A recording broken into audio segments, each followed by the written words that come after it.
안녕하세요. 삶의 지혜와 깊이를 더하는 이야기에 오신 여러분을 진심으로 환영합니다. 오늘 우리는 모든 신앙인이 마음속 깊이 품고 있는 하나의 질문에 대해 이야기 나누고자 합니다. 어떻게 하면 하나님을 기쁘시게 하는 삶을 살 수 있을까? 이 질문은 우리 신앙 여정의 목적지이자 매일의 걸음을 이끄는 북극성과도 같습니다. 오늘의 말씀이 여러분의 마음에 깊은 울림을 주고 삶의 방향을 밝히는 등불이 되기를 소망합니다. 이 은혜로운 여정을 시작하기에 앞서 잠시 시간을 내어 좋아요와 구독을 눌러주시면 감사하겠습니다.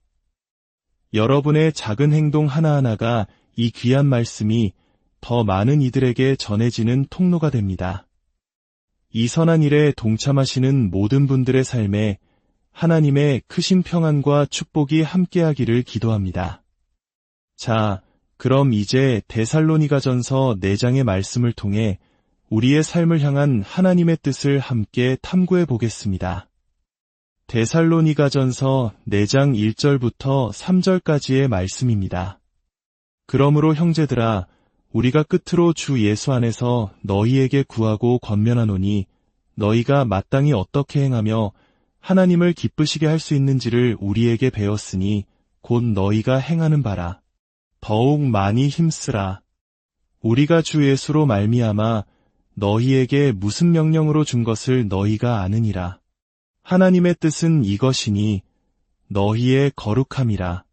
곧 음란을 버리고 오늘 말씀을 시작하며 먼저 우리의 마음을 모아 하나님께 기도드리고 싶습니다. 거룩하신 아버지 하나님, 오늘 저희에게 생명의 말씀을 허락하시니 감사드립니다. 주님의 말씀이 저희 안에 심겨 그리스도의 형상을 이루어 가게 하옵소서. 저희를 인도하시고 가르치사 그리스도의 마음을 품고 그리스도의 삶을 살게 하옵소서. 오늘 밤 주님의 귀한 백성들을 위해 기도합니다.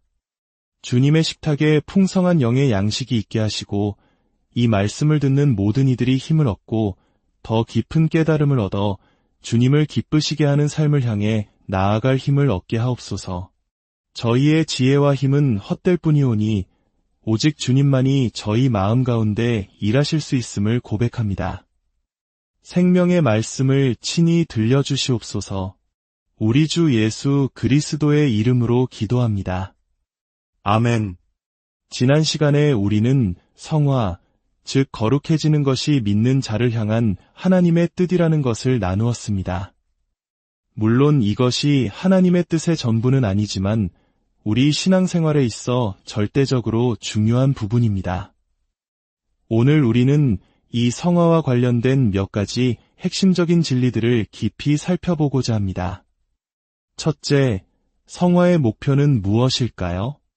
왜 성화가 그토록 중요하며 그 목적은 어디에 있을까요? 둘째, 그렇다면 성화를 이루는 방법, 그 수단은 무엇일까요? 목회자는 단지 거룩해져야 합니다. 성장해야 합니다라고 외치기만 해서는 안 됩니다. 성경이 가르치는 구체적인 방법을 제시해야 합니다. 성화의 목표, 그것은 바로 하나님을 기쁘시게 하는 방식으로 살아가는 것입니다. 우리가 겪는 모든 일의 궁극적인 이유는 결국 하나님을 기쁘시게 하기 위함입니다. 여기서 우리는 매우 근본적인 사실 한 가지를 짚고 넘어가야 합니다. 하나님께서는 모든 인간에 대해 한 가지 소유권을 주장하십니다. 바로 그들을 창조하셨다는 사실입니다. 하지만 믿는 자인 우리에게는 한 가지 더, 훨씬 더 강력한 소유권을 주장하십니다. 하나님은 당신을 창조하셨습니다. 우리가 직접 만든 물건에 대해 애착을 갖고 내 것이라고 여기듯이 창조주이신 하나님은 우리에 대한 온전한 소유권을 가지고 계십니다. 하지만 그보다 더 위대한 소유권이 있습니다. 그것은 바로 하나님께서 당신을 구속하셨다는 사실입니다. 염소나 양의 피로 하신 것이 아닙니다. 하늘의 모든 보화로 하신 것도 아닙니다. 오직 그분의 가장 사랑하는 아들 예수 그리스도의 보배로운 피로 당신을 사셨습니다. 그러므로 하나님은 당신의 삶 전체에 대한 위대한 소유권을 가지고 계시며 이 사실이 우리 삶의 모든 방향을 결정해야 합니다. 구약의 십계명이 나는 너를 애굽 땅 종되었던 집에서 인도하여 낸 내 하나님 여호와니라 라는 구속의 선포로 시작하는 것은 결코 우연이 아닙니다. 하나님께서는 먼저 자신의 정체성을 밝히십니다. 나는 너의 창조주이자 너를 노예의 삶에서 구원해낸 구속주다. 그러므로 너는 이렇게 살아야 한다. 이처럼 당신의 소유권을 명확히 하신 후에 계명을 주십니다. 이 원리는 오늘날 우리에게 더욱 강력하게 적용됩니다. 하나님은 우리를 창조하셨을 뿐만 아니라 유월절 어린 양의 피가 아닌 그 아들의 피로 우리를 죄의 노예 상태에서 구원하셨습니다. 이것은 우리를 향한 그분의 놀라운 소유권의 선포이며 우리는 이 사실을 무거운 짐이 아니라 자랑스럽게 여기며 기뻐해야 합니다. 우리 마음의 가장 깊은 소원은 그분과 동행하며 그분을 기쁘시게 하는 것이 되어야 합니다. 그렇다면 하나님을 기쁘시게 하는 성화는 어떻게 이루어질까요? 그 수단은 바로 하나님의 말씀에서 비롯된 가르침과 격려, 그리고 권면입니다. 이것은 결코 인간의 생각이나 경험에서 나온 것이 아닙니다. 지난주에 나눈 성화의 개념을 다시 한번 되짚어 보겠습니다. 3절은 하나님의 뜻은 이것이니 너희의 거룩함이라고 말합니다. 성화는 헬라어로 하기아스모스이며 봉헌 또는 거룩함을 의미합니다. 이는 우리가 실제적이고 실용적인 삶 속에서 하나님께서 거룩하신 것처럼 거룩하게 되어가는 과정을 말합니다. 다른 말로 하면 이 땅에서의 우리의 삶의 여정이 점점 더 예수 그리스도를 닮아가는 과정이라는 뜻입니다.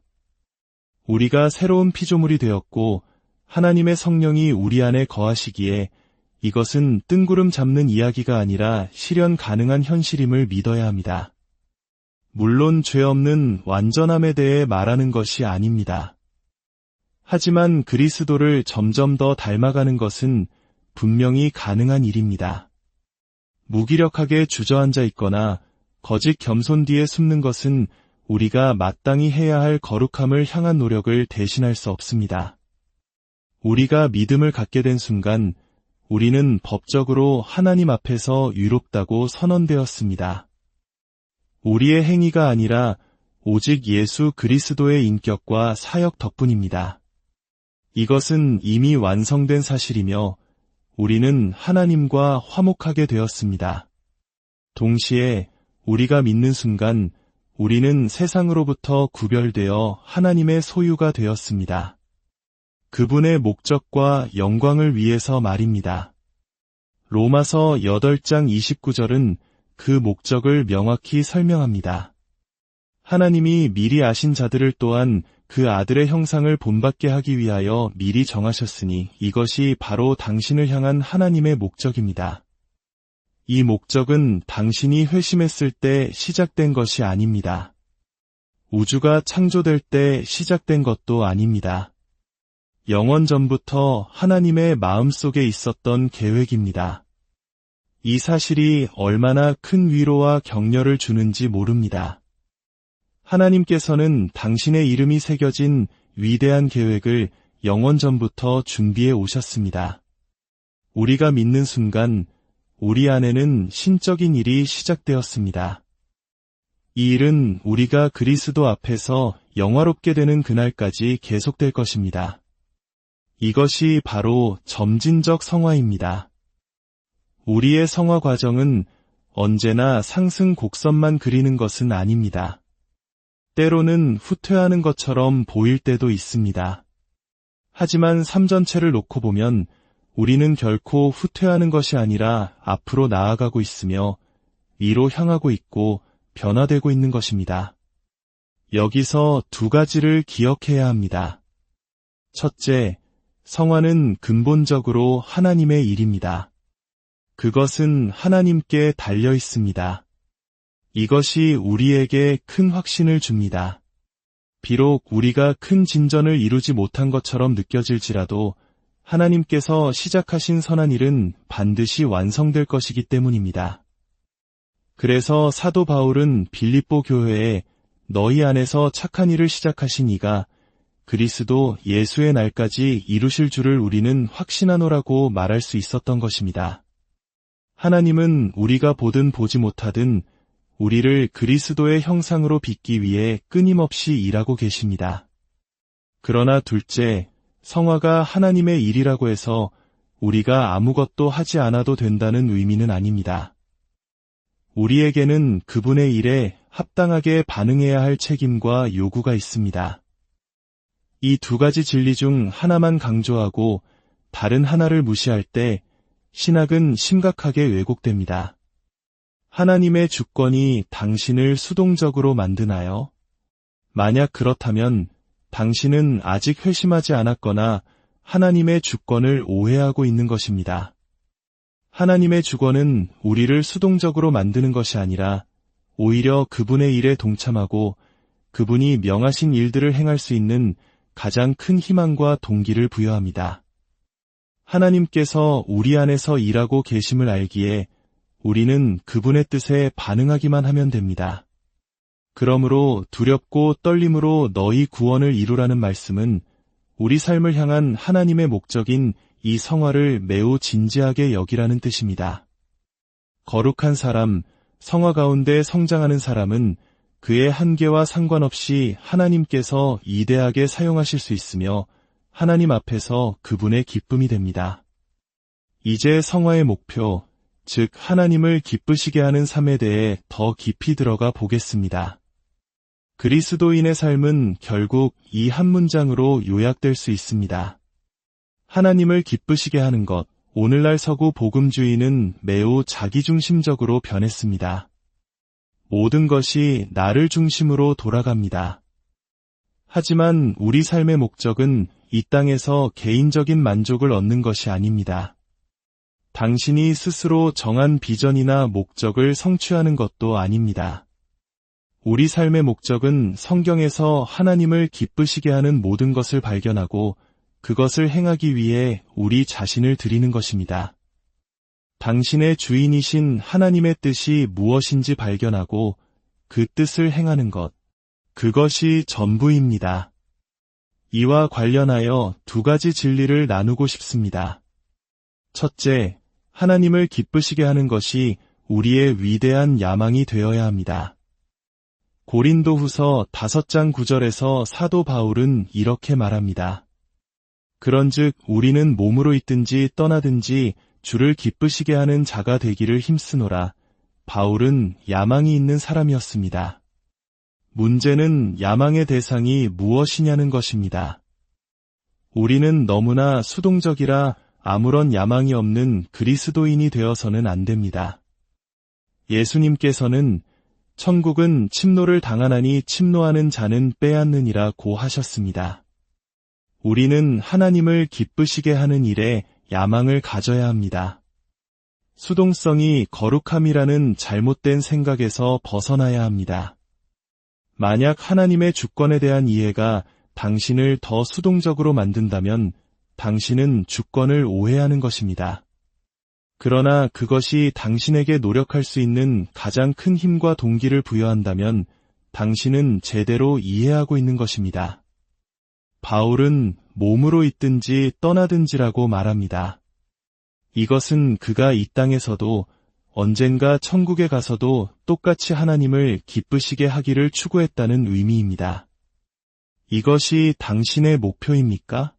대부분의 그리스도인들은 어차피 우리는 죄인이고 주님이 다시 오실 때까지는 완벽해질 수 없어라고 말하며 현실에 안주합니다.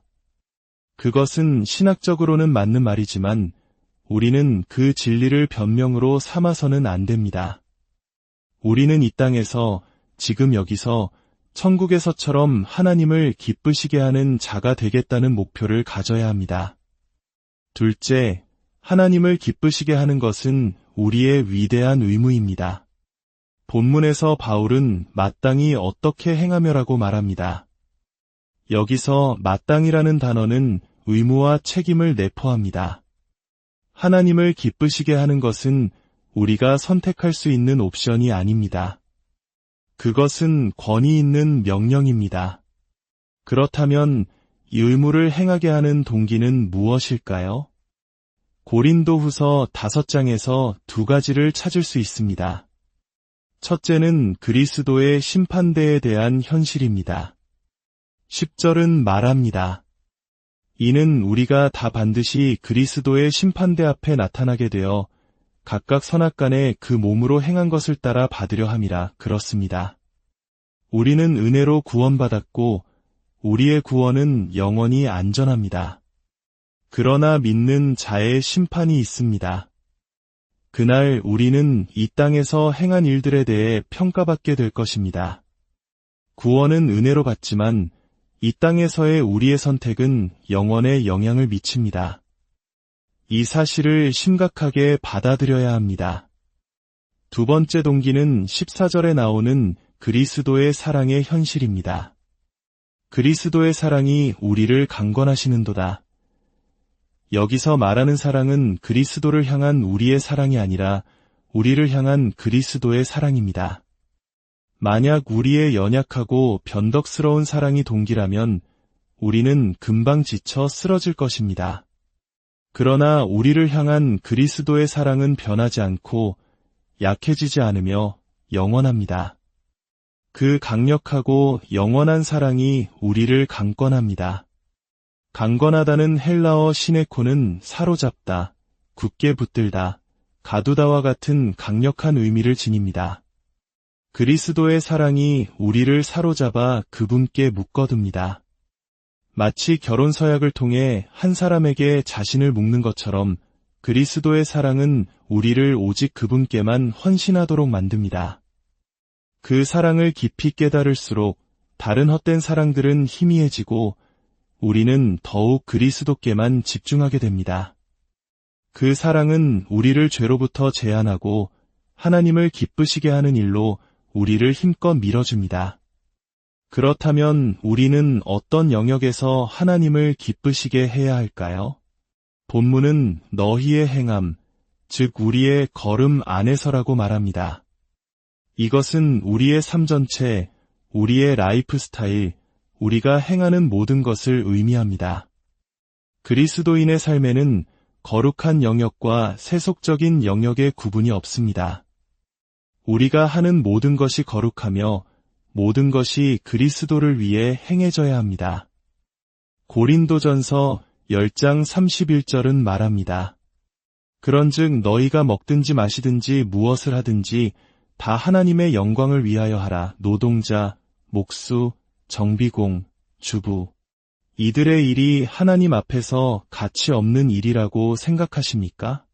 결코 그렇지 않습니다. 종교개혁은 모든 일이 하나님의 영광을 위한 거룩한 소명이라는 성경적 진리를 회복시켰습니다. 당신이 어떤 직업을 가졌든 그 일을 통해 하나님께 영광을 돌릴 수 있습니다. 하나님은 정비공의 하나님이시며 엔지니어의 하나님이시며 경찰관의 하나님이십니다. 우리가 그분의 영광을 위해 행한다면 볼트 하나를 조이는 일도 선교사가 설교를 준비하는 일만큼이나 하나님 앞에서 가치 있습니다. 이 진리를 깨달을 때 우리의 삶 전체가 의미로 가득 차게 됩니다. 설거지 하나, 기저귀 하나를 가는 일도 하나님의 영광을 위한 거룩한 행위가 될 수 있습니다. 성화의 수단은 가르침, 격려, 그리고 권면입니다. 바울은 데살로니가 교인들에게 주었던 가르침을 명령이라고 부릅니다. 그것도 주 예수의 권위로 준 명령입니다. 이는 성경의 가르침이 인간의 의견이 아니라 우리가 순종해야 할 권위 있는 지침이라는 것을 의미합니다. 또한 바울은 그들을 가르칠 뿐만 아니라 격려합니다. 그는 그들을 형제들이라 부르며 형제적인 관심에서 말하고 있음을 보여줍니다.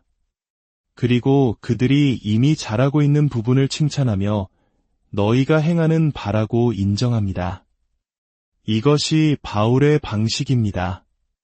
더 나아가라고 권면하기 전에 먼저 하나님께서 이미 그들 안에서 이루신 선한 일들을 인정하고 격려하는 것입니다.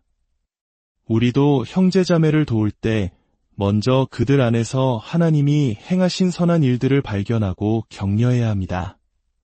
그리고 마지막으로 그는 더욱 많이 힘쓰라고 권면합니다. 그는 간청하고 애원하며 열정적으로 그들이 더 나아가기를 촉구합니다. 우리도 마찬가지입니다. 하나님께서 우리 삶에 이미 이루신 일들에 대해 감사하고 기뻐해야 합니다. 그러나 결코 현재의 영적 수준에 안주해서는 안 됩니다. 우리는 항상 더 멀리, 더 깊이, 더 높이 나아가기를 갈망해야 합니다. 사도 바울처럼 뒤에 있는 것은 잊어버리고 앞에 있는 것을 잡으려고 표대를 향하여 달려가야 합니다. 혹자는 이렇게 계속해서 더 나아가라고 촉구하는 것이 사람들을 지치게 하고 자신이 부족하다는 느낌을 갖게 할 것이라고 걱정합니다. 만약 우리의 구원과 하나님의 사랑이 우리의 행위에 달려 있다면 그 말이 맞을 것입니다.